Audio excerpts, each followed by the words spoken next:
Hello students, welcome to pure mathematical academy. आज हम discuss करेंगे CSIR नेट जुलाई 2025 का क्वेश्चन। एक बार इस क्वेश्चन को रीड करो। ठीक है, बोल क्या रहा है? कह रहे 5x equals to x is a solution of ordinary differential equation. आपको ना एक सॉल्यूशन गिवन है 5x इक्वल्स टू x। ठीक है, आपको ये डिफरेंशियल इक्वेशन दी हुई है d square y by d x square minus two by x square plus one by x into x d y by d x minus में y. And जहाँ पे आपका x है वो 0 से इंफिनिटी के बीच में। आपसे पूछ रहा है कि इस ओडी का जनरल सॉल्यूशन क्या होगा।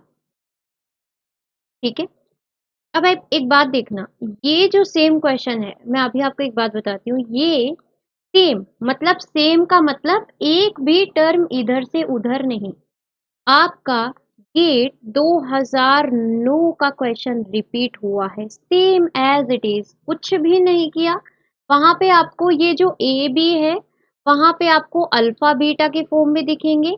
एंड यहाँ पे जो आपका इसने d square y by d x square लिखा हुआ है, वहां पे आपको वो वाई डबल डैश, ये आपको वाई डैश इनके फॉर्म में आपको देखने मिलेगा। बस, और कुछ भी नहीं है। सेम उन्होंने एज इट इज वहां से उठा के क्वेश्चन यहाँ पे डाल दिया। ठीक है, इसकी क्वेश्चन आईडी भी देख लीजिए एक बार, ये है। अब बात आती है कि इसको करना कैसे है। आपको दिया हुआ है क्या है, एक बार ध्यान से देखना। मैं यहाँ पे इसके बगल में लिख देती हूँ, ये आपका गेट 2009 का क्वेश्चन है जो एज इट इज आया है, एज इट इज। ठीक है, देखो आपको x है वो एक सॉल्यूशन गिवन है, इसका आपको इसका एक सॉल्यूशन गिवन है। आपसे पूछ रहा है कि इसका जनरल सॉल्यूशन क्या होगा। तो हमें एक चीज पता है, जब भी हमें एक सोल्यूशन गिवन रहता है, मान लो Y X equals to X, आपको एक सोल्यूशन गिवन है, हम उसको y1x का नाम दे देते हैं। तो हम यहाँ से करते हैं रिडक्शन फॉर्म का यूज। मतलब मतलब हम क्या करते हैं, जो आपकी गिवन डिफरेंशियल इक्वेशन है उसको रिड्यूस कर देते हैं in first order and then उसको सोल्व करते हैं। ठीक है, तो उसका एक डायरेक्ट फॉर्मूला भी होता है। अब सबसे पहले आपको y1x ये दिया हुआ है, हम क्या करते हैं यहाँ से लेट करते हैं कि जनरल सॉल्यूशन जो भी होगा वो मेरा इसका मल्टीपल होगा, मतलब v इंटू y1। ये हम मानकर चलते हैं, इसको जनरली हम जब फॉर्मूले में यूज करते हैं तो हम इसको z मानकर चलते हैं, मतलब z है वो आपका x दिया हुआ है। ठीक है, अब आपको y है वो आपको क्या दिया हुआ है, हम लेट करके चलते कि y इक्वल्स टू v1, या फिर क्योंकि मैंने z माना है ऊपर, तो y equals to vz be the general solution. हम मान लेते हैं कि ये हमारा जनरल सॉल्यूशन है ऑफ गिवन ओडीई। ठीक है, अब गिवन ओडी आपके पास जो गिवन है उसको सोल्व तो करें थोड़ा सा, है ना। इसको सोल्व तो करें, तो ये आपके पास क्या होगी, d square y by d x square. ठीक है, माइनस में 2/x² प्लस में 1/x। एंड यहाँ पे आपका है क्या, x dy by d x, and plus का x है ना, माइनस का y है, सॉरी माइनस का y इज इक्वल्स टू 0। ये आपको दिया हुआ है।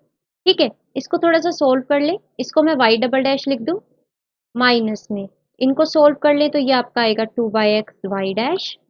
ठीक है, माइनस एक माइनस बाहर है, एक माइनस यहाँ, माइनस माइनस प्लस आपका हो जाएगा 2/x² ऑफ y हो जाएगा।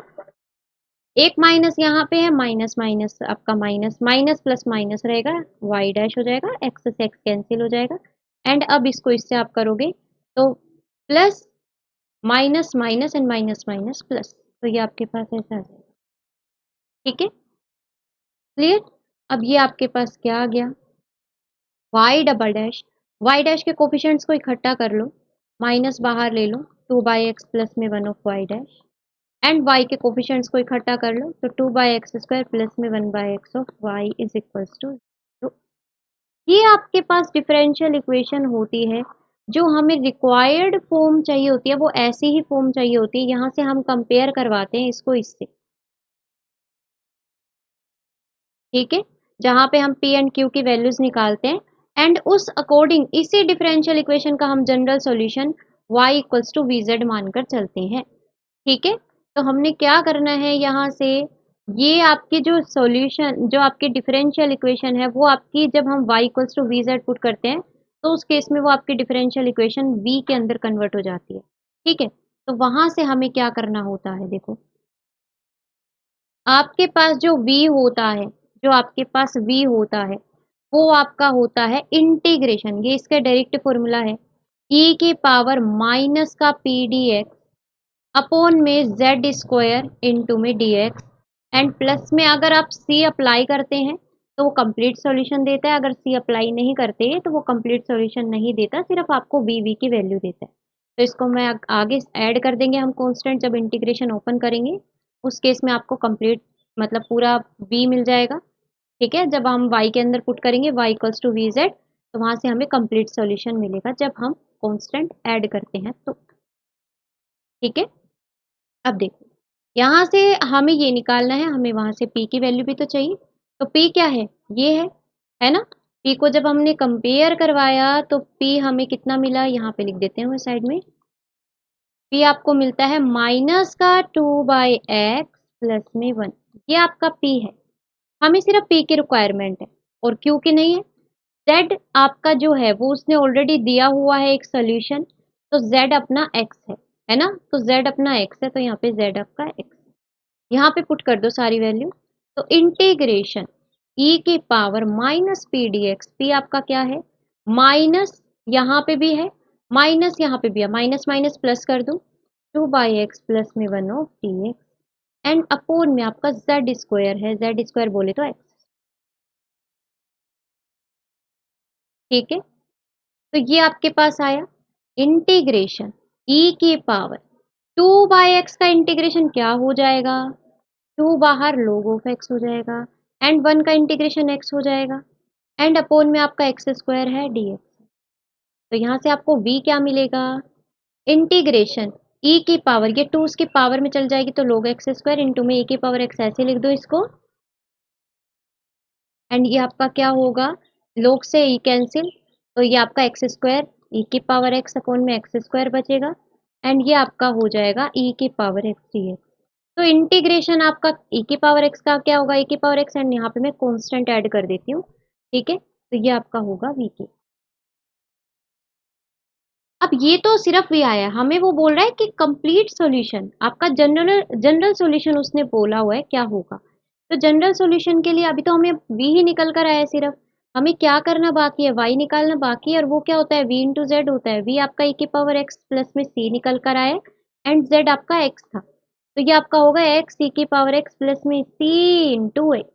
अब अगर आप ध्यान से देखते हो तो आपके पास ये दो फंक्शंस आपको मिलते हैं, मतलब जो आपका जनरल सॉल्यूशन आया है उसके ये दो फंक्शंस आपके आने चाहिए विद कांस्टेंट, कुल मिला के जो जनरल सॉल्यूशन आपका बनेगा वो आपका एक ऐसा बनेगा, दूसरा ऐसा, अगर मैं ए बी के फॉर्म में लूं तो ऐसा बनना चाहिए।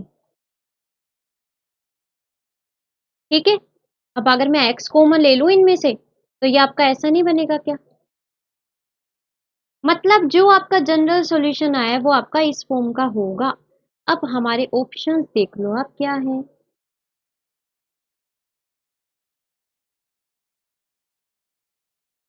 ए प्लस में बी ई की पावर एक्स, यही आया था एंड बाहर एक्स था, देख लो एक बार, ए ई की पावर एक्स प्लस में बी अपना है, कोई बात नहीं, इस बी के साथ ई की पावर एक्स अप्लाई कर दो, कोई इशू नहीं है। अगर आपने इसको ऐसे भी लिख दिया तो भी क्या दिक्कत हो जाएगी, कुछ दिक्कत थोड़ी ना होगी। आपने इसको एक्स को पहले ले लिया, एक्स ई की पावर एक्स को बाद में ले लो, तो जब आप एक्स कॉमन लोगे दोनों में से तो बाहर एक्स आ जाएगा, यहाँ पे इसके साथ एक कांस्टेंट मल्टीप्लाई, एक्स हमने बाहर ले लिया, इसके साथ दूसरा कांस्टेंट मल्टीप्लाई, तो ये आपके पास आएगा, है ना।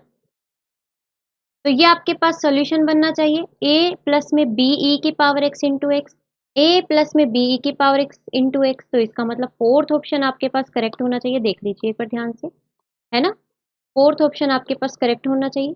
यहाँ पे अगर आप देखो तो यहाँ पे x इसके साथ अगर मल्टीप्लाई में होता तो बात बन जाती, है ना, लेकिन x मल्टीप्लाई में नहीं है तो इसलिए ये ऑप्शन गलत। यहाँ पे x मल्टीप्लाई में है लेकिन एक्सपोनेंशियल के एक्सपोनेंशियल है वो 2x है, लेकिन यहाँ पे x था हमारे पास x आया था, तो ये गलत हो जाएगा। एंड अगेन यहाँ पे e की पावर माइनस 2x की वजह से ये भी गलत, हैंस आपका ये डी ऑप्शन क्या देगा, ट्रू देगा, है ना। एंड ये आपका देखो रिपीटेड क्वेश्चन है, ये 2009 का, ठीक है। तो इसलिए मैं सजेस्ट करती हूँ जितने भी मेरे स्टूडेंट्स हैं, आप जब भी नेट का एग्ज़ाम देने जाते हो उससे पहले आप सारे पीवाईक्यू जितने भी एग्ज़ाम्स होते हैं उनके सबके पीवाईक्यूज़ लगा के जाओ, आपको बहुत ज़्यादा फ़ायदा मिलेगा, बहुत ज़्यादा। ठीक है, पिछली बार एक हमारा गेट का जो हमारा गेट 2025 में एग्ज़ाम हुआ है एंड सेम जो सीएसआईआर नेट का फैब 2025 में एग्ज़ाम हुआ है, उन दोनों में एक क्वेश्चन रिपीट हुआ था। मतलब आपका ये आई थिंक गेट का एग्ज़ाम पहले हो गया था, सीएसआईआर नेट का बाद में हुआ था। इसका जो भी क्वेश्चन एक आया था, पीडी का क्वेश्चन था, सेम उसने रिपीट किया था सीएसआईआर नेट में, ditto as as it is. मतलब सिर्फ आई थिंक कि एक आपका ऑप्शन इधर का उधर होगा, बाकी 3 ऑप्शंस एकदम सेम एंड जो क्वेश्चन पूछ रखा था वो भी एकदम सेम। तो आपको बहुत फ़ायदा मिलता है जब भी आप पीवाईक्यूज़ लगा के जाते हैं और अदर एग्ज़ाम्स के भी, नेट के अलावा, सिर्फ नेट के मत लगा के जाओ। ठीक है जी? तो ये आपका कॉन्सेप्ट था। आई होप आपको अच्छे से समझ में आया होगा, ठीक है? और अगर आप हमारे रेगुलर कोर्सेज़ में जॉइन करना चाहते हैं, तो इस स्क्रीन पे दिए गए नंबर पे कॉन्टैक्ट कर सकते हैं। तो हैप्पी लर्निंग विथ पीएमए।